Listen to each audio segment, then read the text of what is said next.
Hey friends, it's me, Nancy. Hello, hello.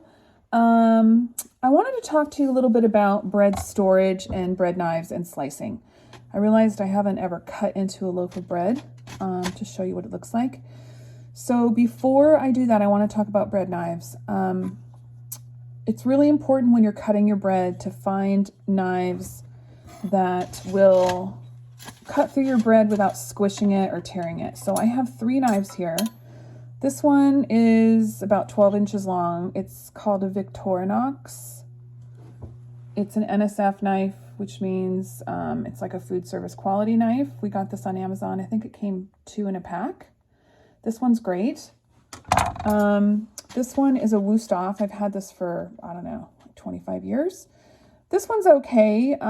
It's fine for bread that is, you know, what we're going to do right now, which is 2-day-old bread we're going to slice. This knife, the bigger one, I feel is better for when the bread is fresh. It just helps, you know, saw through a little better. There's a little bit more length. You can see the length difference gives you an extra 2 inches almost. And then here's a smaller knife. This is actually a tomato knife. You can find these anywhere online. It's much smaller than the bread knife, and it's even smaller. The second bread knife, it's even smaller than the first bread knife, so you can see those differences.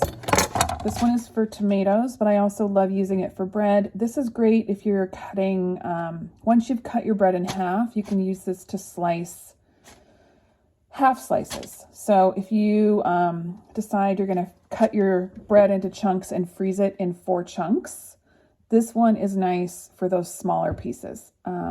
So those are 3 differences, 3 different examples.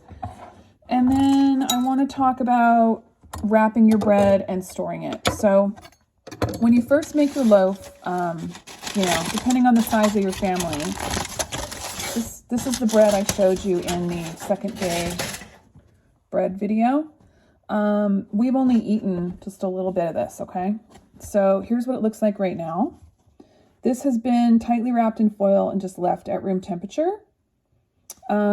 We like to do this slice size because we bought a different toaster. So the toaster that we bought has very long sections, so you can stick a whole piece of this in here. But with our old toaster, you used to have to cut the slices in half. So I wanted to show you, here's what your bread looks like after a few days. It's still squishy, but it's not crispy. Now, if I wanted to heat up this entire loaf, what I would do is I would get my spray bottle of water.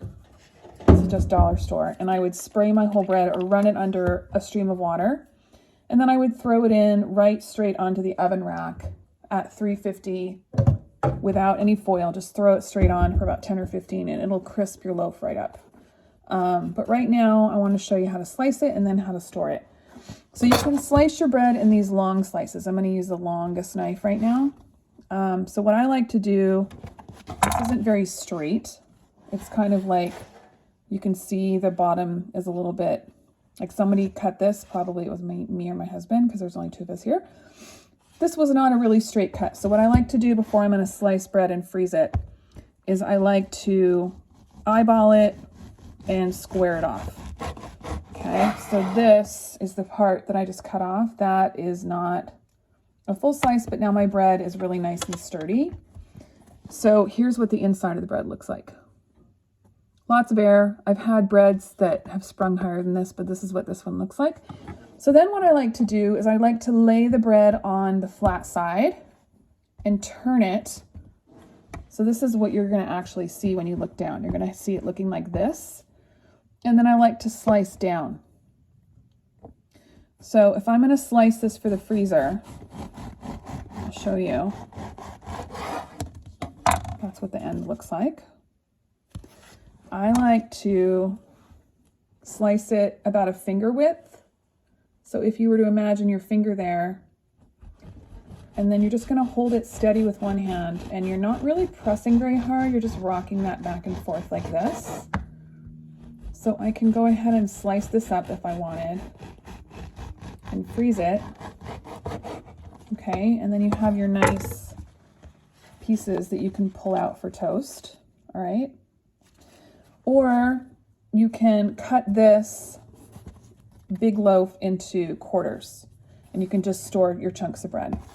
So that's a little word about cutting. It's a lot easier to cut your bread the second day, but it's really more fun to eat it the first day, right?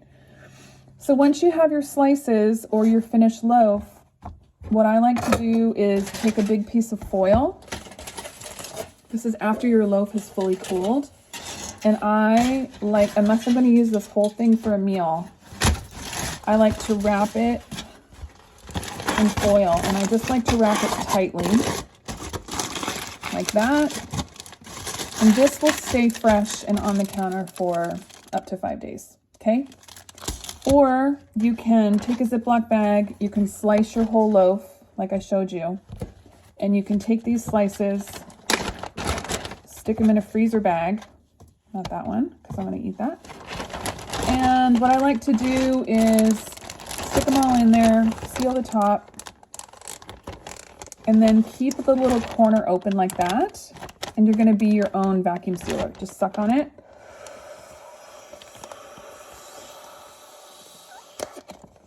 And then seal it. That way there's not very much air in here. And then I like to roll it flat and put it in the freezer like that. Some people like to use a bread bag. These will come with bread kits, like if you get one of those kits that I showed you on Amazon and it comes with all the supplies. Some people will just store their bread right in here without wrapping it, and that's totally fine. It doesn't keep it fresh for more than 2 days though, so you need to know that. Okay guys, thanks for watching. We'll talk to you next time.